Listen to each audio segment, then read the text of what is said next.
നമ്മുടെ day to day ലൈഫിൽ ഒരു യൂണിഫോം ഇടാത്ത ഒരാളെ പോലും നമ്മൾ കാണാറില്ല. സോ അങ്ങനെയുള്ളൊരു ഇൻഡസ്ട്രിയിൽ 1988 തൊട്ട് നമ്മൾ പയനിയേഴ്സാണ്. സോ എങ്ങനെയാണ് അത് സാധിച്ചത്? ടെക്സ്റ്റൈൽ ഫീൽഡിലേക്ക് വരുന്നത് 1983 അപ്പോൾ വിമലിൻ്റെ ബ്രാൻഡ് ലാൻസിൻ്റെ വിമൽ ബ്രാൻഡൊക്കെയാണ് നമ്മൾ ടെക്സ്റ്റൈൽ ഫീൽഡിലേക്ക് വരും.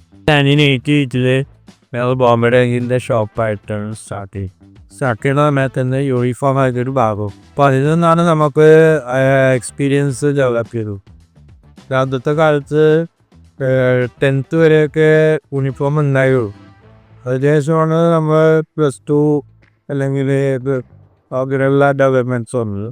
പിന്നെ എല്ലാവർക്കും യൂണിഫോം നിർബന്ധമായി തുടങ്ങി. അന്നൊക്കെ പ്രീ ഡിഗ്രി അങ്ങനത്തെ ഒരു എഡ്യൂക്കേഷൻ സിസ്റ്റം അല്ലായിരുന്നോ? 1983 പ്രീ ഡിഗ്രി ഉണ്ടായി. അത് കഴിഞ്ഞ് 88 വന്നപ്പോഴേക്കും പ്രീ ഡിഗ്രി മാറി +2 ആഡ് ഓൺ ചെയ്ത് തുടങ്ങി. ഗവൺമെൻറ്റിൻ്റെ പോളിസീസ് ചേഞ്ച് ആയപ്പോൾ കൂടുതൽ പ്രൊഫഷണൽ കോളേജസ് വന്നു കേരളത്തിൽ തുടങ്ങി. അപ്പോൾ മെഡിക്കൽ കോളേജ് അല്ലാത്ത എല്ലാ ട്യൂട്ടോറിയൽസിലും ഈ പറഞ്ഞ യൂണിഫോം ഉണ്ട്. യൂണിഫോം ഇല്ലാത്ത സ്ഥലങ്ങൾ വളരെ കുറവാണ്.